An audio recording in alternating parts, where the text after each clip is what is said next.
Bismillah, kita lihat pertanyaan yang masuk seraya meminta kepada Allah agar dibukakan bagi kita pintu-pintu keilmuannya. Assalamualaikum warahmatullahi wabarakatuh. Menyembelih kepada selain Allah hukumnya syirik. Bagaimana sembelihan untuk memperingati hari kelahiran seseorang? Memperingati hari kelahiran nggak boleh. Memperingati hari kelahiran ini bukan tradisi Islam. Di situ ada tasyabbuh dengan kafir. Ya. Ini lebih menyembelih untuk acara, bukan dia mempersembahkan darahnya, ya kan? Demi acara ini enggak. Dia menyembelih untuk acara makan di acara memperingati hari ulang tahun seseorang. Maka haram. Bukan sembelihan itu dosanya, tapi apa? Amalan memperingati hari kelahiran tersebut. Adapun menyembelih hewan untuk dikonsumsi, dimakan, maka boleh selama dia memenuhi syarat sembelih seperti mengucapkan Bismillahirrahmanirrahim sebelumnya, ya, dan lainnya.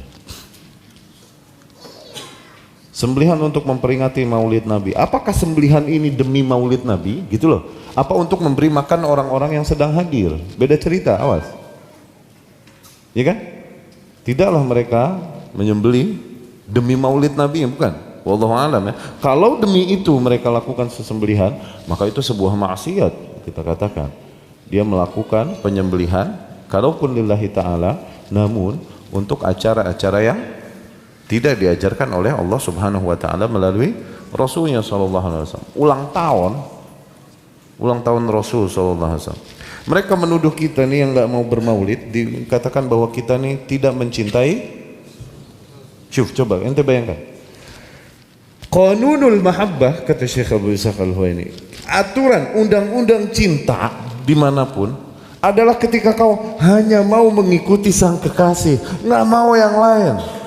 Itu qanun al-mahabbah. Baik inda fajir atau saleh, baik orang rusak orang benar, kalau udah cinta bawaannya mau sang kekasih aja, udah nggak mau yang lain. Gitu kan? Mana cinta yang hakiki? Apakah dengan bertahan pada ajaran-ajaran yang hanya diajarkan oleh kekasihmu, bertahan pada kemurnian ajaran kekasihmu, tidak mau ajaran yang lain? Atau justru dengan cinta tapi kau melakukan apa-apa yang kau sendiri akui bahwa itu tidak diajarkan oleh kekasihmu?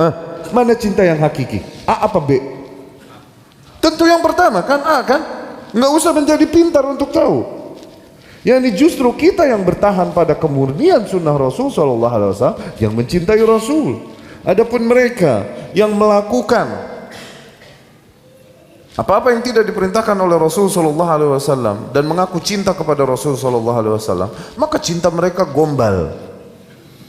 Dan demi Allah tidaklah bersatu bid'ah dan sunnah. Membela bid'ah dan cinta sunnah pada satu hati nggak mungkin bersatu. Sebagaimana tidak mungkin bersatunya air sama minyak.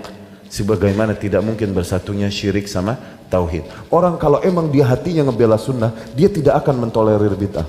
Tapi orang ketika mulai mentolerir bid'ah, maka memang dia tidak loyal kepada sunnah. Terbukti.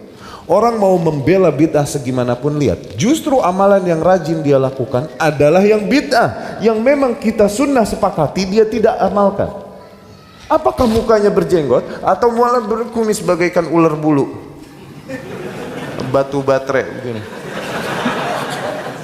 Padahal Rasul sallallahu alaihi wasallam kekasihnya mengatakan arhu lihat, atliqu lihat, panjangkan jenggotmu, panjangkan jenggotku, kan? Pantaskah aku mengatakan aku mencintaimu ya Rasul, aku mentaatimu? Ketika Rasul berkata kepadaku, panjangkan jenggotmu, terus aku berkata, nggak mau ya Rasul, aku mau kumisku. Pantas nggak aku mengaku cinta kepadanya? Pantas nggak aku mengaku cinta kepada Rasul sallallahu alaihi wasallam, taat, ikut Rasul, cinta kepada Rasul? Ketika Rasul bilang, kullu, semua, setiap bid'ah sesat. Aku mengaku cinta beriman kepada Rasul. Rasul bilang setiap bid'ah sesat. Terus aku berkata kepada Rasul, enggak ya Rasul, tidak semuanya. Ada yang hasanah, ente nggak tahu, aneh tahu ya Rasul. Begitu? Pantas nggak? Kalau dalil mah semua kelompok punya dalil, dan ini hal yang nggak habis-habis. Kan kemarin kita katakan masalahnya bukan di punya dalil atau tidak punya dalil, kan? Masalahnya di cara memahami dalil. Sekarang tuh itu. Ente mau sama Ahmadiyah lagi ributnya. Dia punya dalil dari Al-Quran, dari Sunnah. Dalil siapa juga punya untuk membenarkan tindakan. Lihat aja ujungnya, kesimpulannya. Apakah sama yang dia lakukan dengan yang dilakukan oleh Rasul atau tidak? Udah itu.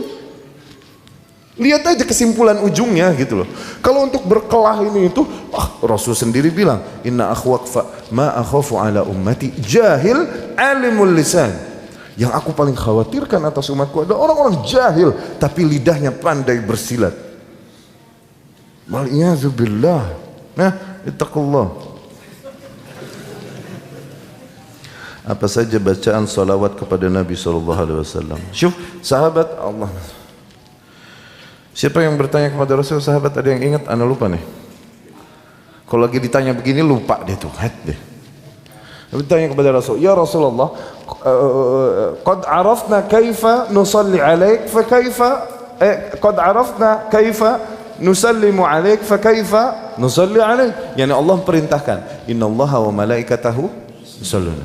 Ya ayyuhalladzina amanu sallu alaihi wa sallimu taslima. Bersalawatlah atasnya dan bersalamlah. Oke?